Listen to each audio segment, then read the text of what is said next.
Tá firme no propósito? Vamos lá para o capítulo 18, pega a tua Bíblia, abre ela comigo, vamos lá meditar na palavra, um capítulo por dia. Nosso propósito é ler a Bíblia de capa a capa. Vamos lá então, um capítulo por dia. Hoje nós estamos no capítulo 18 do livro de Êxodo, então vamos lá. O sogro de Moisés traz-lhe sua mulher e seus filhos. Ora, Jetro, sacerdote de Midian, sogro de Moisés, ouviu todas as coisas que Deus tinha feito a Moisés e a Israel, seu povo. Como o Senhor tinha tirado a Israel do Egito. E Jetro, sogro de Moisés, tomou a Zípora, a mulher de Moisés, depois que a enviaram, com seus 2 filhos, dos quais um se chamava Gerson, porque disse, eu fui peregrino em terra estranha, e o outro se chamava Eliezer, porque disse, o Deus do meu pai foi minha ajuda e me livrou da espada de Faraó. Vindo, pois, Jetro, o sogro de Moisés, com seus filhos e com sua mulher, a Moisés no deserto, ao monte de Deus, onde se tinha acampado, e disse a Moisés, eu sou teu sogro Jetro, venho a ti com tua mulher e os teus 2 filhos com ela. Então saiu Moisés ao encontro de seu sogro, inclinou-se, beijou, e perguntaram um ao outro como estavam, e entraram na tenda. E Moisés contou ao seu sogro todas as coisas que o Senhor tinha feito a Faraó e aos egípcios por amor de Israel, e todo o trabalho que passaram no caminho, e como o Senhor os livrara. E alegrou-se Jetro de todo o bem que o Senhor tinha feito a Israel, livrando-o da mão dos egípcios. E Jetro disse, bendito seja o Senhor, que vos livrou das mãos dos egípcios, da mão de Faraó, que os livrou a esse povo de debaixo da mão dos egípcios. Agora sei que o Senhor é maior que todos os deuses, porque na coisa em que se ensoberbeceram, os sobrepujou. Então tomou Jetro, o sogro de Moisés, holocaustos e sacrifícios para Deus, e veio Arão e todos os anciões de Israel para comerem pão com o sogro de Moisés diante de Deus. E aconteceu que ao outro dia Moisés assentou-se para julgar o povo. E o povo estava em pé diante de Moisés desde a manhã até a tarde. Vendo, pois, o sogro de Moisés tudo o que ele fazia ao povo, disse, que é isto que tu fazes ao povo? Por que te assentas só? E todo o povo está em pé diante de ti, desde a manhã até a tarde. Aqui parece até a fila do INSS, né? Então disse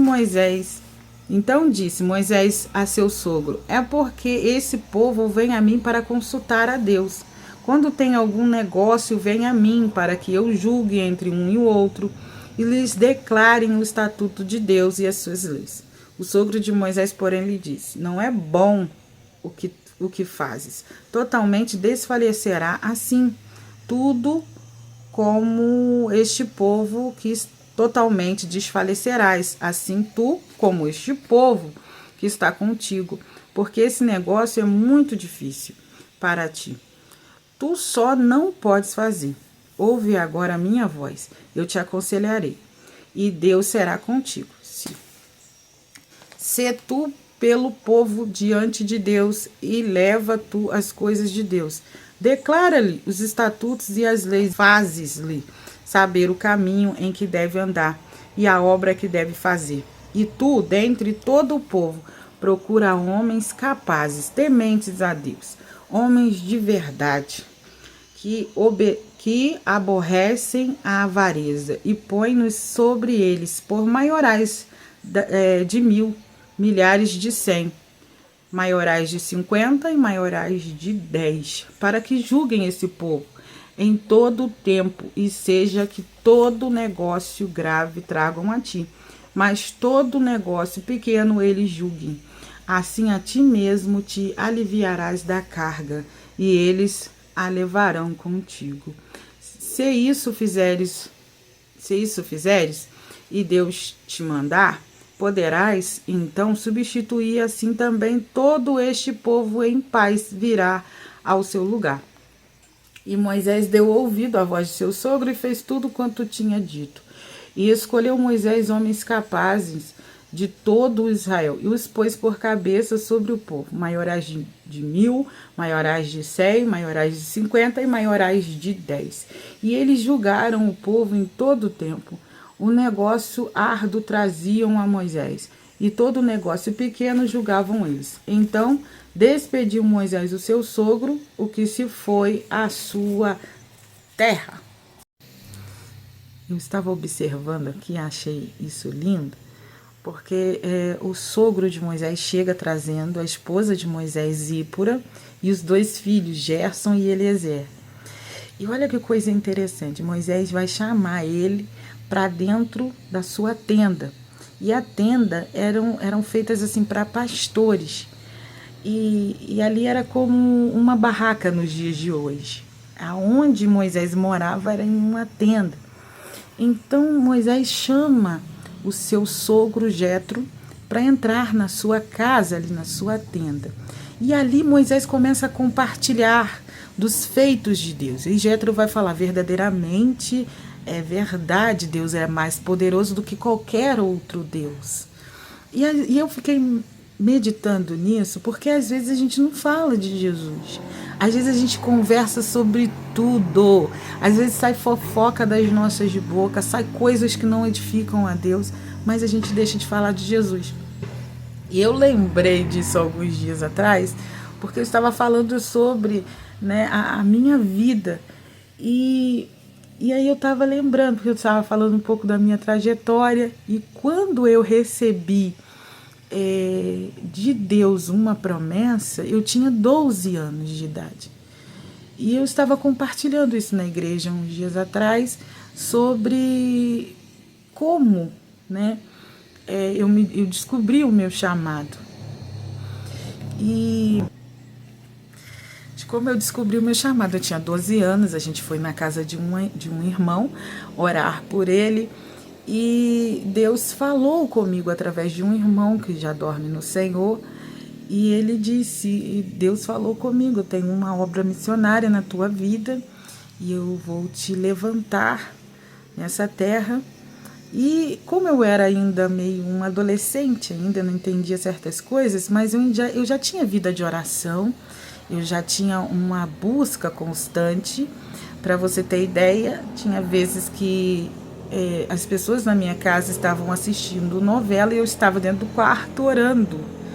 Mas eu não orava de somente palavrinhas bem baixinho, não.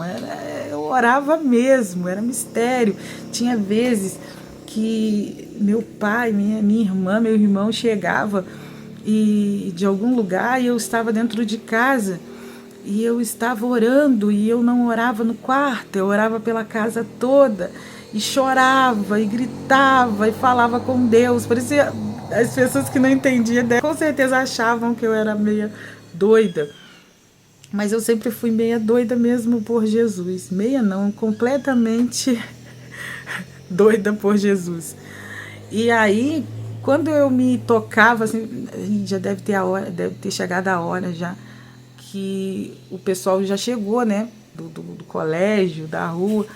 E aí, quando eu ia lá abrir a porta, todo mundo estava pelo lado de fora. Várias vezes eu me deparei com essa cena de meu pai com o olho, né, cheio de lágrimas, porque ele estava pelo lado de fora, mas estava sentindo a glória que estava dentro de casa. Eu ia abrir a porta e me deparava com essa cena deles pro lado de fora chorando também. Então, eu me descobri que eu sempre fui assim. Eu sempre tive essa necessidade de falar de Jesus. E os meus tios, né? Eu tinha um tio que ele já faleceu, meu tio João.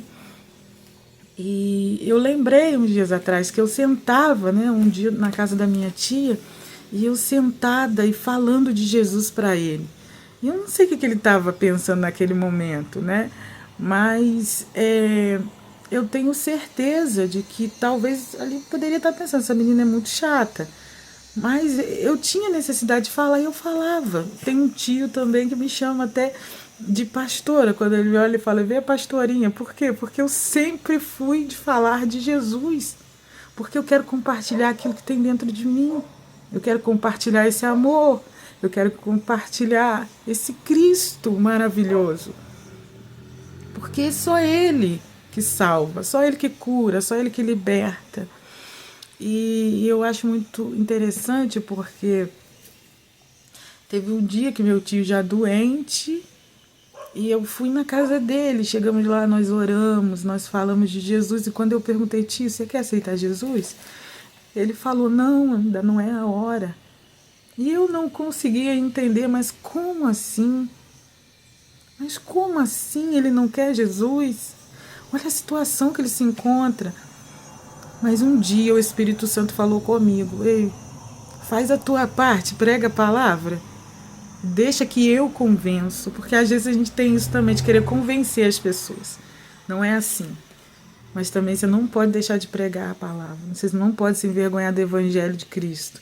Porque para muitos é loucura.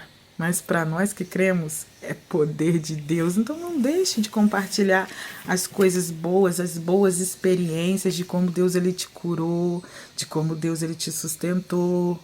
Não deixe de compartilhar aquilo que Deus ele fez na tua vida, não. Então é isso. Quando Moisés ali se sentiu cansado, Jetro falou com ele, Moisés, olha, chama outras pessoas. Chama alguém para te ajudar. Você não pode fazer isso sozinho. Então a gente vê como é importante, né? Porque Moisés ele ali ensinava para o povo, ouvia o povo, ali julgava o povo, mas ele não tinha capacidade de fazer isso sozinho. Eram muitas pessoas. Então ele estava ali já se sentindo, né, certamente cansado, mas não tinha. Né? Então, olha como é importante ouvir as pessoas. Ali Jetro chega com experiência e vai passar para Moisés. E Moisés, não faz isso sozinho, não. Vai, delega a outras pessoas capacitadas entre o povo para que possa também te ajudar nessa tarefa. E ali ele obedeceu, fez exatamente aquilo que Jetro havia falado com ele. Gente, eu espero que você tenha gostado dessa palavra. Não deixe de falar de Jesus, não deixe de ser bênção dentro da tua casa. E fiquem com Deus. Amanhã nós estaremos no capítulo 19, para a glória de Deus. Tchau.